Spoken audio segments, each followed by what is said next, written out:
Friends, welcome back to our channel. Telangana రాష్ట్రంలో నిరుద్యోగుల గోస, నిరుద్యోగుల బాధలు ఎలా ఉన్నాయి, వాళ్ళు ఎంత మదన పడుతున్నారు, ఎంత బాధపడుతున్నారు అనే విషయాన్ని ఈ వీడియోలో మనం మాట్లాడుకుందాం, చర్చించుకుందాం. ముందుగా రేవంత్ రెడ్డి గారి ప్రభుత్వము ఏర్పడి 2 సంవత్సరాలు పూర్తి చేసుకోవడానికి రాబోతుంది. ఈ 2 సంవత్సరాలు వాళ్ళ ప్రగతి ఏంటి, వాళ్ళు ఏం సాధించినారు అనేది విజయోత్సవ ర్యాలీలు, విజయోత్సవ సభలు నిర్వహించుకునే ప్లాన్లో వాళ్ళైతే ఉన్నారు. ఓకే, వాళ్ళ విజయోత్సవ సభలలో మరి నిరుద్యోగుల అంశాన్ని కూడా జోడించినారా అంటే ఖచ్చితంగా వాళ్ళ విజయోత్సవంలో నిరుద్యోగులకు కూడా మేము మేలు చేసినాము, నిరుద్యోగులకు కూడా వాళ్ళకు ఉద్యోగాలు ఇచ్చినాము అని చెప్పేసి వాళ్ళు మాట్లాడుతూ ఉన్నారు. ఎవరో ఇచ్చిన నోటిఫికేషన్స్, గత మాజీ ముఖ్యమంత్రి కేసీఆర్ గారు ఇచ్చిన 60,000 నోటిఫికేషన్స్ని తన ఖాతాలో వేసుకొని రేవంత్ రెడ్డి గారు పరీక్షలు నిర్వహించి, వాటి పరీక్షలు నిర్వహించిన ఫలితాలు రిజల్ట్ ప్రకటించి, రిజల్ట్ వచ్చిన మెరిట్ లిస్ట్లోని క్యాండిడేట్స్ అందరికీ కూడా ఎల్బీ స్టేడియం వేదికగా, అదేవిధంగా శిల్పారామం వేదికగా నియామక పత్రాలు అందించి చాలా గొప్పగా తాను ఏదో నిరుద్యోగులను ఉద్ధరించిండు, తాను నిరుద్యోగుల జీవితాలలో ఏదో వెలుగులు నింపిండు అని చెప్పేసి మాట్లాడే ప్రయత్నం చేస్తున్నాడు, నమ్మిస్తున్నాడు కూడా తెలంగాణ సమాజాన్ని. ఆయన ఎంత నమ్మించాలని అలాంటి మాటలు మాట్లాడినా తెలంగాణ సమాజానికి తెలుసు. ఆ 60,000 ఉద్యోగ నోటిఫికేషన్లు వేసినోరు ఎవరు అనేది వాళ్ళకి తెలుసు. 60,000 నోటిఫికేషన్లు ఎవరి టైంలో వచ్చినాయి, బీఆర్ఎస్ టైంలో వచ్చినాయి అని కూడా తెలుసు. కానీ రేవంత్ రెడ్డి 2 సంవత్సరాల కాలంలో స్ట్రైట్ ఫార్వర్డ్గా ఎన్ని ఉద్యోగ నోటిఫికేషన్లు వేసిండు అనేది తన ఆత్మ పరిశీలన చేసుకుంటే చాలా బాగుంటుంది. ఇప్పటి వరకు యూత్ డిక్లరేషన్ ప్రకటించి, ఆ యూత్ డిక్లరేషన్లో 2 లక్షల ఉద్యోగాలు నోటిఫికేషన్స్ ద్వారా డైరెక్ట్ రిక్రూట్మెంట్ కోటాలో 2 లక్షల ఉద్యోగాలు ప్రభుత్వ రంగ వ్యవస్థలలో, ప్రభుత్వంలోని వివిధ శాఖలలో ఉన్న ఖాళీలన్నీ భర్తీ చేసి 2 లక్షల ఉద్యోగాల నోటిఫికేషన్ వేసి 2 లక్షల ఉద్యోగాలు భర్తీ చేస్తామని చెప్పిండు రేవంత్ రెడ్డి. కానీ 2 సంవత్సరాలు గడిచిన 2 లక్షల ఉద్యోగాలు కాదు, 2 ఉద్యోగాలకు కూడా డైరెక్ట్ నోటిఫికేషన్ ఇచ్చిన పాపాన బోలే ఈ రేవంత్ రెడ్డి. ఈరోజు నిరుద్యోగ సోదరులు ఎంత బాధలో, ఎంత ఫ్రస్ట్రేషన్లో ఉన్నారంటే అసలు ఉద్యోగాలు సంఖ్య చూసినట్టయితే 0, కానీ నిరుద్యోగుల సంఖ్య చూసినట్టయితే 35 లక్షల మంది నిరుద్యోగులు ఇప్పుడు యాక్టివ్గా ఉన్నారు. అంటే నోటిఫికేషన్ పడితే చదివే వాళ్ళు కనీసం 25 నుంచి 22 లక్షల మంది నిరుద్యోగులు యాక్టివ్గా ఉన్నారు. కానీ వాళ్ళకి వచ్చిన ఉద్యోగ నోటిఫికేషన్లు చూస్తే గుండుస్తున్న చాలామంది నిరుద్యోగులు ఫ్రస్ట్రేషన్లో, బాధలో పాపము మగ్గిపోతున్నారు. ఒక సైడ్ చూస్తే వయోపరిమితి మించిపోతున్నది, వాళ్ళ వయసు పెరుగుతూ ఉన్నది. వయసు పెరిగే కొద్దీ నిరుద్యోగులలో ఒక మానసిక వ్యధ, ఒక చెప్పలేని ఫ్రస్ట్రేషన్, ఏజ్ మీద పడిపోతున్నది. ఏం సాధించలేదు, ఆర్థికంగా వెనుకబడిపోయినాం, ఇతరులతో పోల్చుకుంటే మనం చాలా వెనుకబడిపోయినాం. చదువును నమ్ముకొని ప్రభుత్వ ఉద్యోగం సాధిస్తే మెరుగైన జీవితం, క్వాలిటీ లైఫ్ జీవించవచ్చు. అట్ ఏ టైం ప్రభుత్వానికి సేవ చేయవచ్చు, ప్రభుత్వంలోనున్న వివిధ స్థాయిలోకి ప్రమోషన్స్ పొంది ఇంకా ఎక్స్టెన్షన్గా ప్రజాసేవ చేయొచ్చు, ప్రజలకు సేవలు అందించవచ్చు అని చెప్పి కలలు కన్న నిరుద్యోగ సహోదరుల యొక్క కలలుగానే మిగిలిపోయినాయి. చేతగాని ప్రభుత్వాలు, దద్దమ్మ ప్రభుత్వాలు గత పాలనలో పరిపాలిస్తే మొత్తంగా ఒక జనరేషనే దెబ్బతిన్నది అని చెప్పేసి రేవంత్ రెడ్డి మాట్లాడిండు.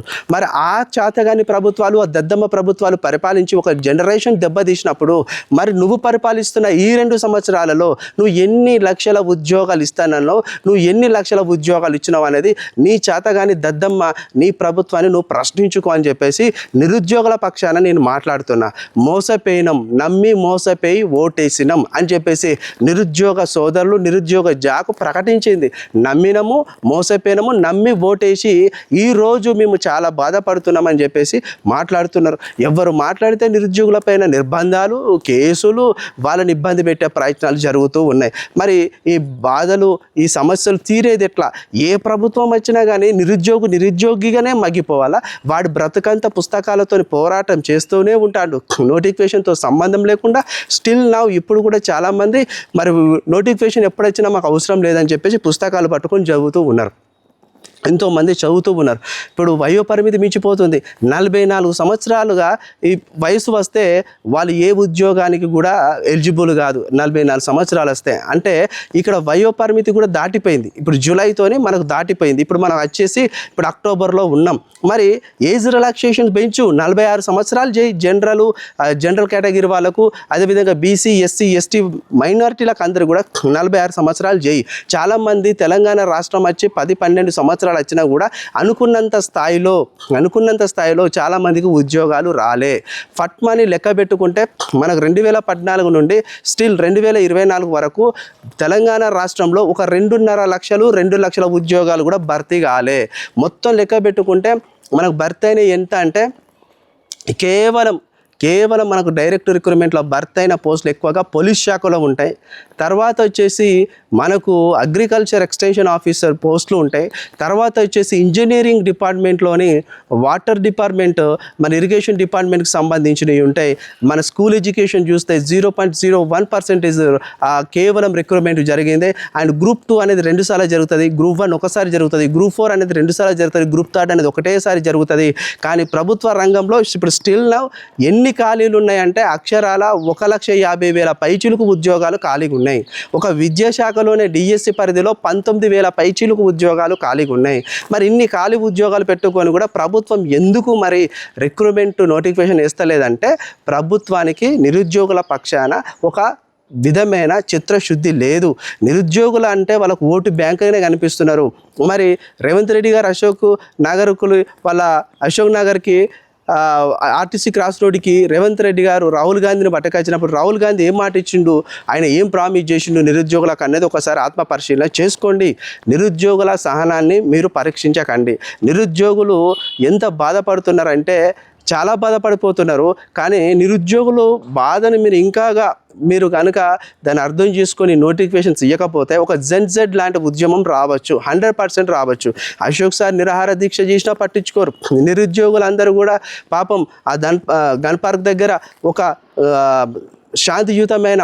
శాంతియుతమైన మీటింగ్ ఏర్పాటు చేసుకొని గన్ పార్క్ దగ్గర సమావేశం అయిపోయి ప్రభుత్వంతో చర్చలు జరపాలనుకున్నా మీరు మాట్లాడరు.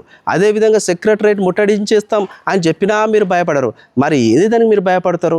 నీ ప్రభుత్వంలో నీ మంత్రులు కమిషన్లకు కకృతిపడి లొల్లీలు పంచాయతీలు పెట్టుకుంటే, నీ ప్రభుత్వంలోనే లుకలుకలు ఉంటే, చదువుకున్న నిరుద్యోగుల గురించి నువ్వు పట్టించుకో. అంటే అవినీతి చేస్తున్న మంత్రులను వెనకేసుకుంటావు, అవినీతి జరుగుతుంది రాష్ట్రంలో అంటే దాచుకుంటావు. కానీ నిస్వార్థంగా నిజాయితీగా నీ ప్రభుత్వానికి ఓటేసి నేను గద్దెక్కించి నేను అందులో మీద కూసబెట్టి నీకు ముఖ్యమంత్రి చేరిచ్చిన నిరుద్యోగులను మాత్రం పట్టించుకో. నిరుద్యోగులు ఎంత ఫ్రస్ట్రేషన్లో ఉన్నారంటే ఇప్పుడు చూసినారు కదా, జూబ్లీ హిల్స్ బై ఎలక్షన్స్ జరుగుతున్నాయి. అక్కడ ఆల్రెడీ ఒక నిరుద్యోగ సహోదరి ఆడ నామినేషన్ వేసింది. ఆమెను చూసి ఇంకా చాలామంది వేస్తారు. నేను మళ్ళీ చెప్తున్నా, స్థానిక సంస్థల ఎలక్షన్స్లలో పోటీ చేయండి. దయచేసి నేను చెప్తున్నా, అధికార పార్టీకి చెల్లుమనిపించే విధంగా స్థానిక సంస్థల ఎలక్షన్స్లలో 12,777 గ్రామ పంచాయతీలల్లో ఖచ్చితంగా సర్పంచులు మీరే కండి, వార్డు మెంబర్లు మీరే కండి.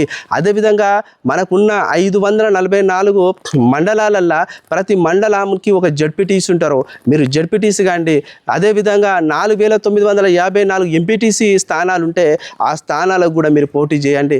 రాజకీయ అధికారాన్ని కైవసం చేసుకుంటే తప్ప మన హక్కులు మనం సాధించలేం, మన ఉద్యోగాలు మనం సాధించలేం. రాజకీయ శక్తి ముందు ఏదైనా ఒట్టిదే, నిజమే, శూన్యం.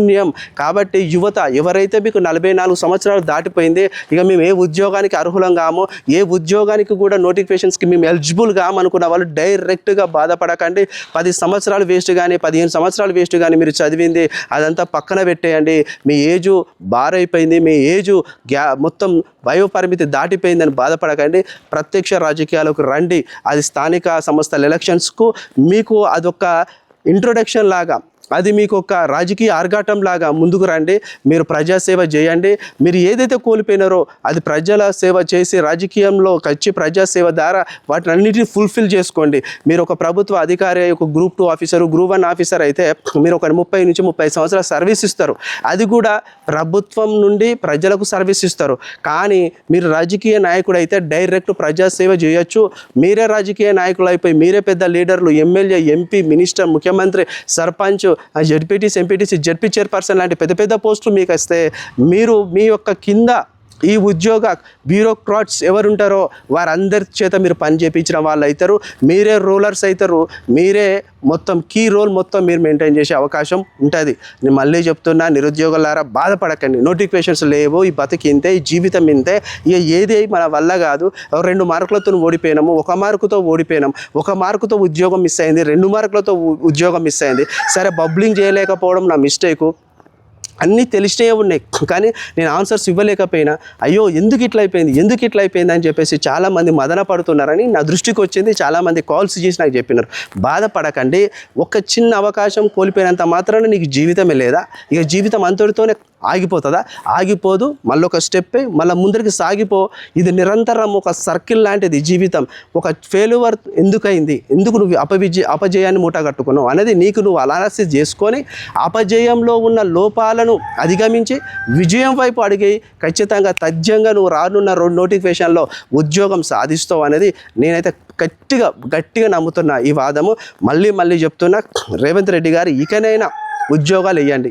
ఖచ్చితంగా నిరుద్యోగ సోదరులకు రానున్న మీరు ఎన్నికల స్టంట్గా, స్థానిక సంస్థల ఎలక్షన్ స్టంట్గా గ్రూప్ 2 నియామక పత్రాలు ఇచ్చినావు, అటు మొన్న గ్రూప్ 1 నియామక పత్రాలు ఇచ్చినావు, ఇక కొద్ది రోజుల్లో గ్రూప్ 3 నియామక పత్రాలు కూడా ఇస్తావు. ఓకే, అవి ఎగ్జామ్స్ ఆల్రెడీ అయిపోయినాయి. అలా మెరిట్ పొందిన వాళ్ళందరికీ కూడా మా ఛానల్ తరపున అందరికీ కూడా కంగ్రాచులేషన్ చెప్తున్నా.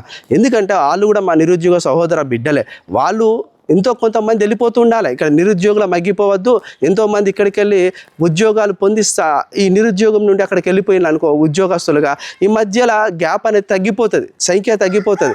సీరియస్ ఆస్పిరెంట్స్ రాష్ట్రం మొత్తంలో 1,00,000కు మించి ఉండరు. నిరుద్యోగులు ఎక్కువనే ఉంటారు, అప్లికేషన్స్ ఎక్కువనే వస్తాయి, కానీ పుస్తకం పట్టుకొని చదివే వాళ్ళు చాలా తక్కువ మంది ఉంటారు. అది 1,00,000 లోపు ఉండొచ్చు, 60,000 లోపు ఉండొచ్చు, 80,000 లోపు ఉండొచ్చు. కానీ నువ్వు ఒక నోటిఫికేషన్ ఇస్తే వాళ్ళు ప్రూఫ్ చేసుకునే స్థాయిలో నిరుద్యోగులు ఎదురు చూస్తున్నారు. ఖచ్చితంగా నువ్వు ఒక నోటిఫికేషన్ అయ్యి, రేవంత్ రెడ్డి మధ్యకాలంలో ఒక నోటిఫికేషన్ అయ్యి ఖచ్చితంగా నిరుద్యోగ సోదరులు నేను గుండెలో పెట్టుకుంటారు. నువ్వు నిరుద్యోగ సోదరులను వాళ్ళు గుండెలో పెట్టుకొని ఆరాధించాలంటే నువ్వు చెప్పిన 2 లక్షల ఉద్యోగాల నోటిఫికేషన్ సంబంధించింది నువ్వు ఖచ్చితంగా కట్టుబడి ఉండు.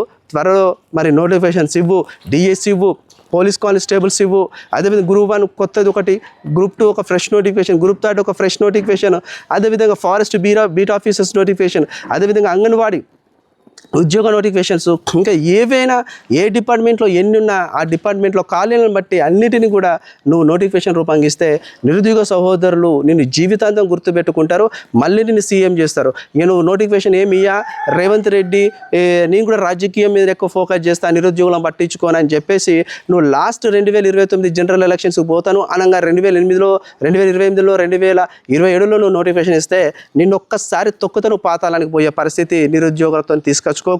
ఓకే, వీడియో నచ్చినట్టయితే లైక్ చేయండి, కామెంట్ చేయండి, సబ్స్క్రైబ్ చేయడం మాత్రం మర్చిపోకండి. Signing off Mitchell corporation. Thank you.